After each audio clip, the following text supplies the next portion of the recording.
Nikola Tesla is one of the greatest scientific minds of all time. Without Tesla's invention of alternating current technology, it would be a much darker and quieter world. Apaga todo. Apaga la luz de tu habitación y mira a tu alrededor.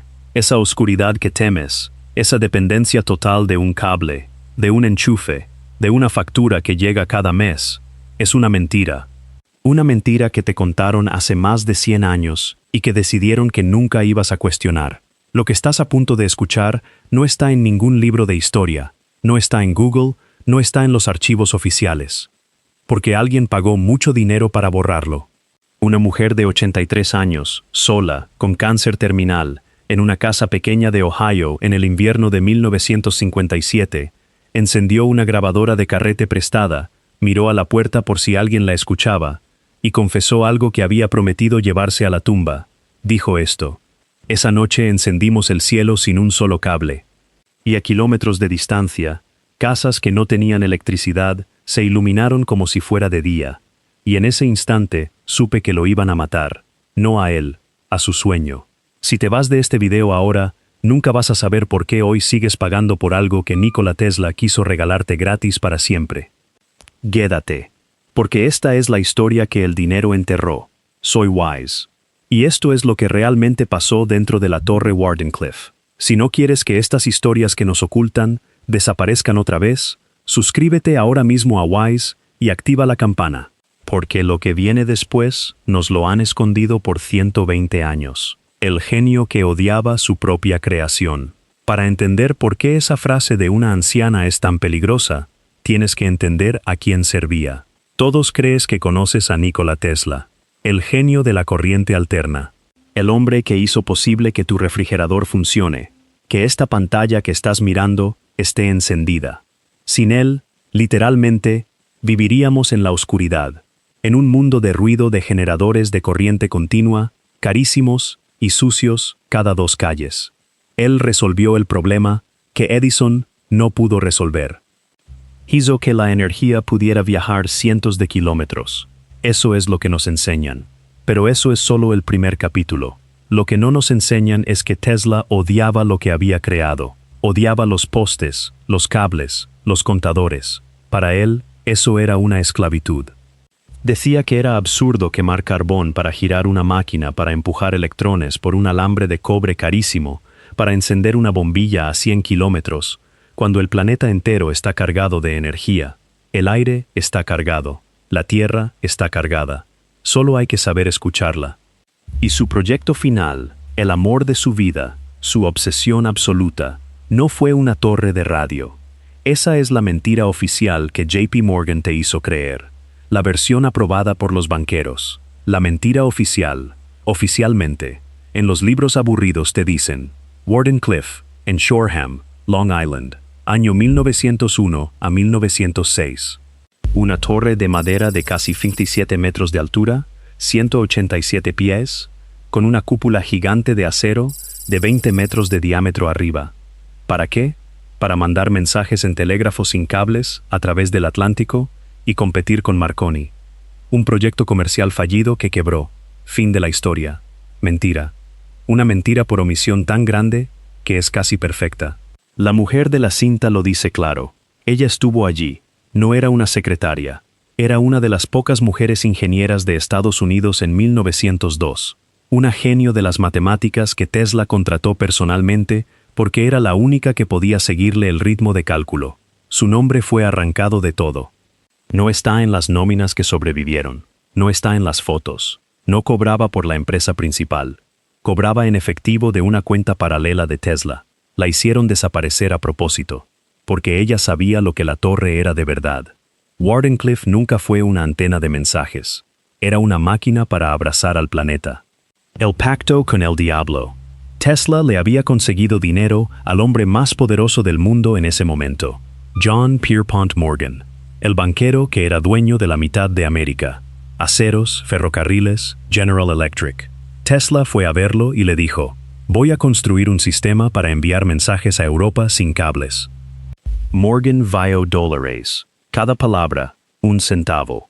Un monopolio total de la comunicación mundial. Y Morgan firmó un cheque de $150,000, que hoy serían casi 5 millones. Pero Tesla engañó a Morgan, o al menos no le dijo toda la verdad, porque el sistema de mensajes era solo la excusa.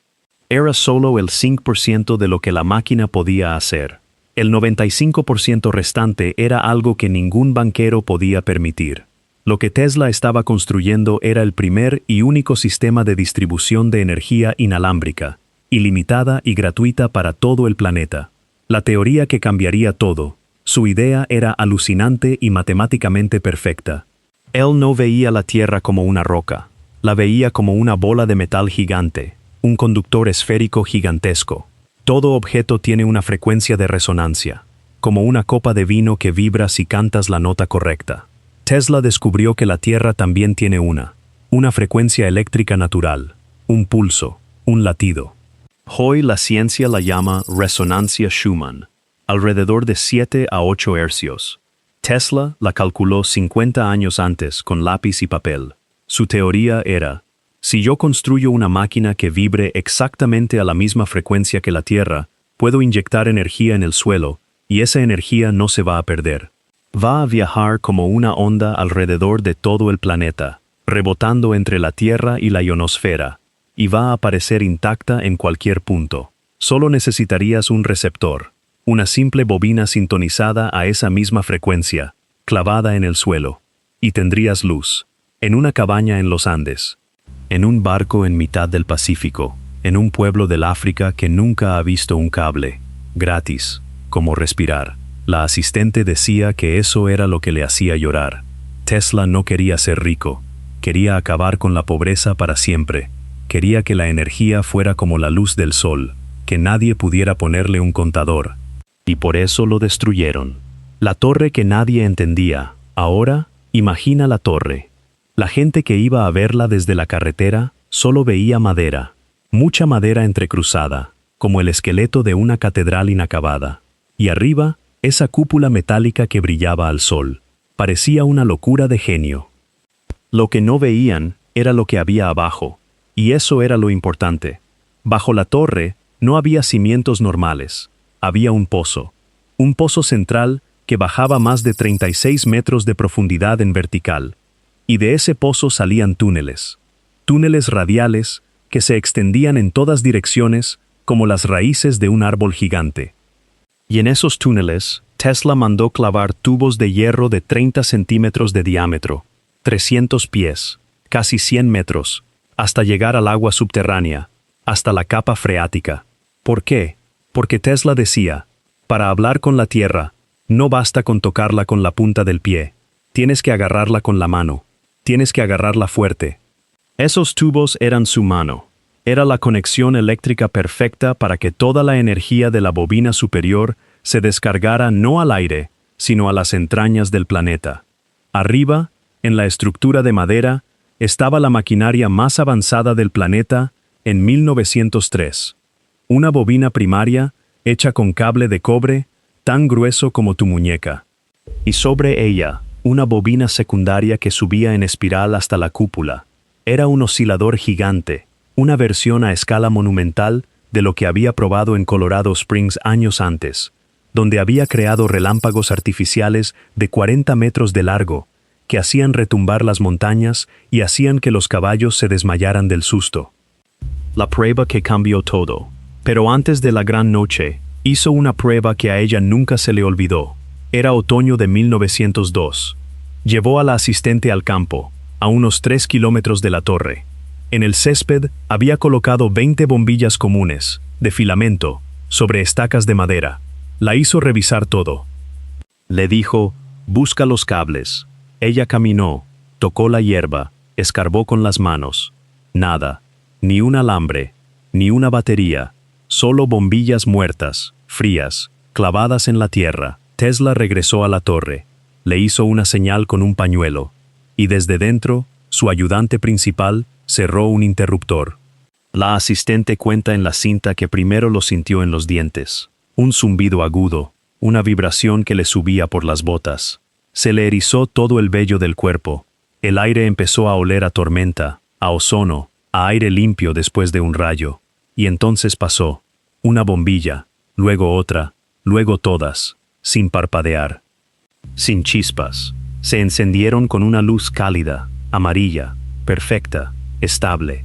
20 soles pequeños en medio de un campo oscuro, sin estar conectados a nada, imposible, mágico, como si la propia tierra les estuviera dando la luz.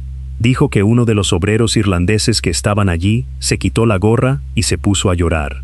Porque entendió, sin saber de voltajes, que el mundo acababa de cambiar para siempre, que las reglas que les habían enseñado eran falsas. Tesla no sonrió, se quedó mirando las luces desde la base de la torre, con las manos cruzadas a la espalda, y cuando la asistente corrió a decirle, «Funciona, funciona», él solo le dijo en voz baja, «Sí, ahora el problema es que funciona demasiado bien, ya nos han visto». Ella creyó que era paranoia por el cansancio, pero esa noche, mientras recogían las bombillas, notó que los caballos de una granja vecina miraban todos fijos hacia el bosque, hacia la línea de árboles. Con las orejas tiesas, como cuando hay un depredador escondido, miró hacia allí y no vio nada, solo oscuridad, pero sintió que alguien los observaba desde los árboles. No le dio importancia, debería habérselo dado. La noche que lo cambió todo. Llegó la primavera de 1903, la noche que lo cambió todo. Tesla había recibido una carta de la oficina de Morgan, muy educada, muy fría. Le recordaba que el presupuesto se había acabado, que debía limitarse al proyecto de telegrafía aprobado y dejar de lado sus otras especulaciones poco prácticas. Era una advertencia elegante de un mafioso elegante. Morgan ya sospechaba. Tesla decidió que no podía esperar más. Si no demostraba a plena potencia que podía transmitir energía a escala planetaria, Morgan lo cerraría y nadie más le creería nunca. Tenía que hacer una prueba completa, aunque fuera a escondidas, aunque fuera una sola vez. A escondidas de sus propios inversores. La cinta describe esa madrugada. La 1:30 de la madrugada. Todo el personal enviado a casa. Solo Tesla y ella. La neblina baja de Long Island. Un frío húmedo. Tesla revisó personalmente el sistema de tierra, bajando él mismo al pozo principal con una lámpara de carburo. Revisó los generadores de vapor de Westinghouse que alimentaban la bobina. Todo tenía que estar perfecto.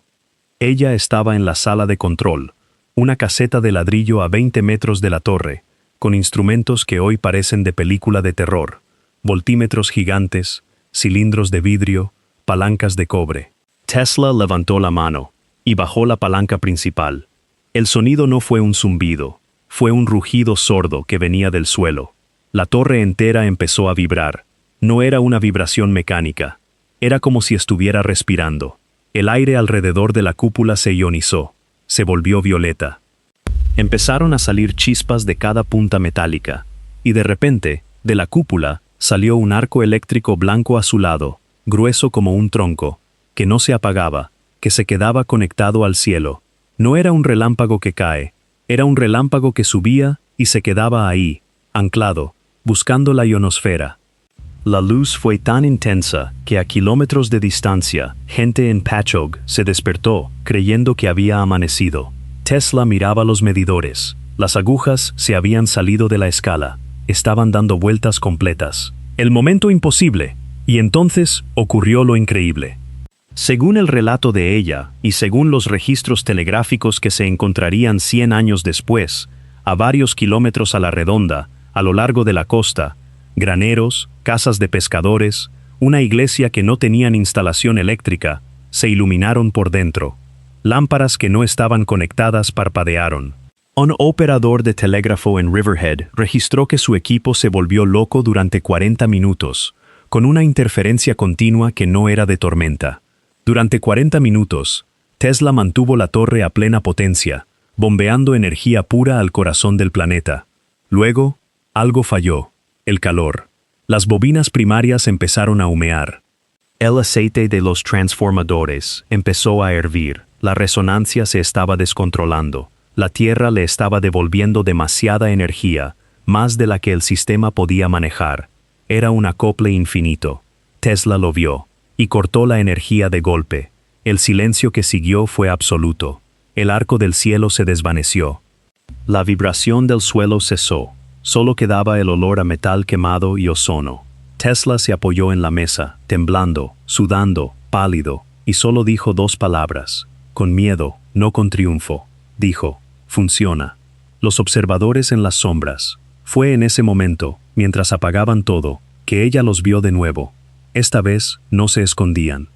Al borde del bosque, más allá de la valla de la propiedad, había 5 o 6 siluetas. Hombres altos, con abrigos largos y oscuros, inmóviles, mirando directamente a la torre. No eran curiosos, no se movían, no hablaban entre ellos, solo observaban, tomaban notas. Ella le tocó el brazo a Tesla y le señaló. Tesla los miró un segundo y su cara se endureció. No se sorprendió, como si ya los esperara. Le dijo, vámonos, no hables con nadie. Si alguien pregunta, fue una prueba de telégrafo que falló. La destrucción sistemática. A la mañana siguiente, a las 8 en punto, un mensajero de la oficina de Morgan llegó en un carruaje. No traía dinero, traía una orden de cese total. El financiamiento se cortaba de forma inmediata y definitiva. Morgan había escrito una frase que se hizo famosa después. Si cualquiera puede obtener la energía, ¿dónde ponemos el contador? En 48 horas, el infierno se desató. Los proveedores dejaron de entregar cobre.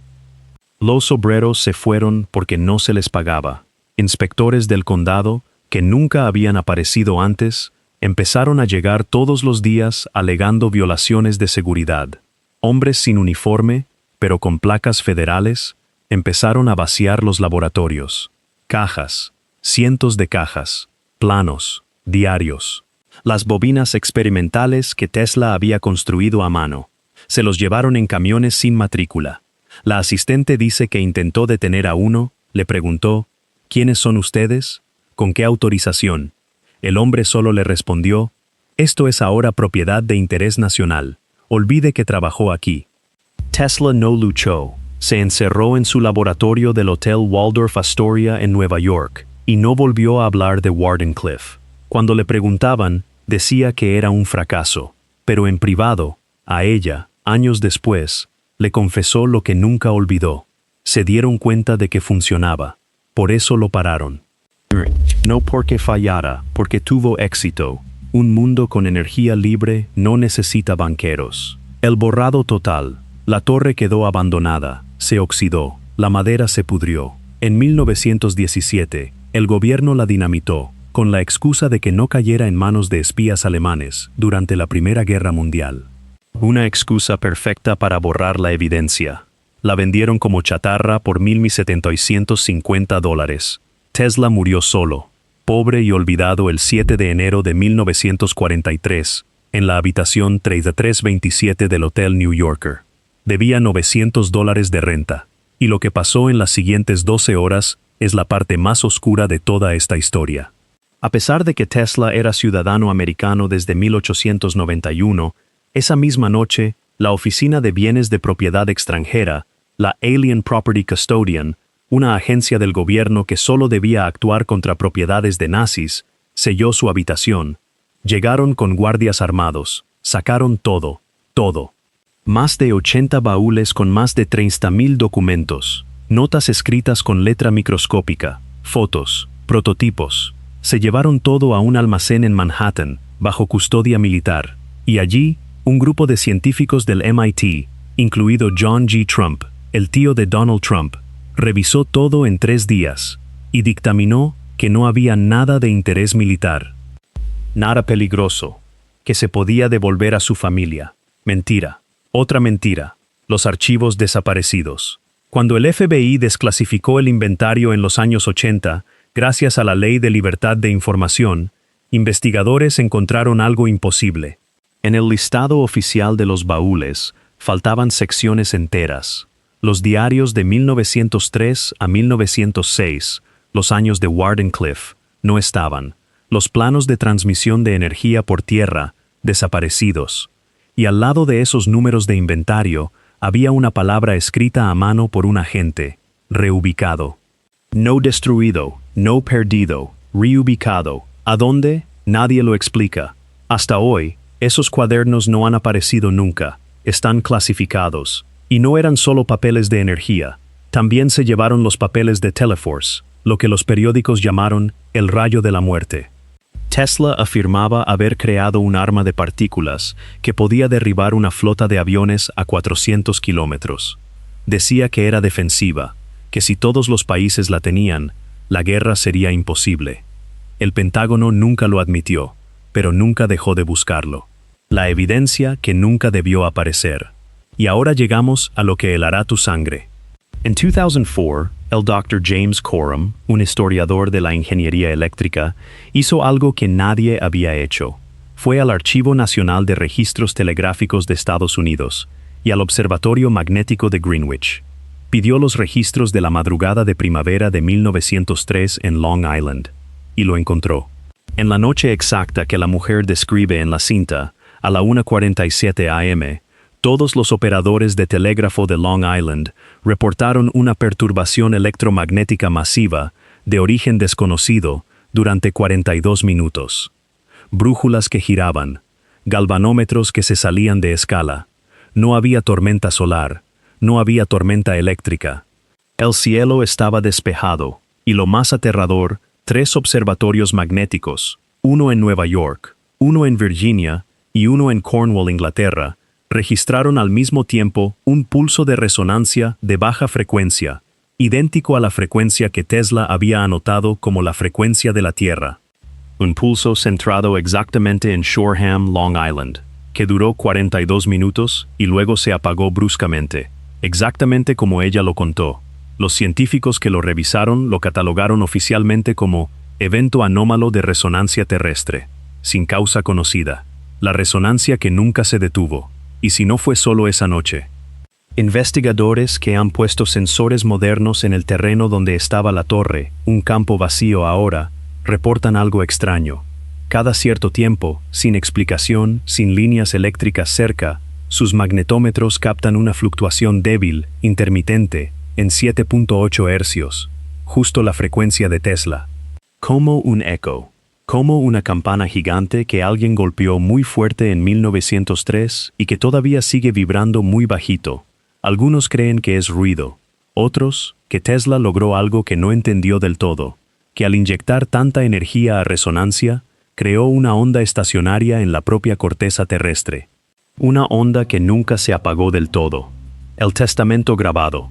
La mujer de la cinta murió a los pocos días de grabarla. La cinta se perdió en una caja de un anticuario durante 40 años, y hoy, por fin, la escuchamos. Entonces te pregunto, y quiero que me respondas con honestidad en los comentarios de Wise, si un hombre descubrió cómo darle electricidad gratis e ilimitada a cada rincón del planeta, y un banquero decidió que eso no era rentable y lo enterró, ¿en qué mundo estaríamos viviendo hoy si esa torre hubiera seguido encendida? ¿Crees que esa resonancia que aún se mide es solo ruido de fondo? ¿O crees que es la prueba de que el sueño de Tesla sigue ahí abajo, esperando a que alguien vuelva a sintonizarlo?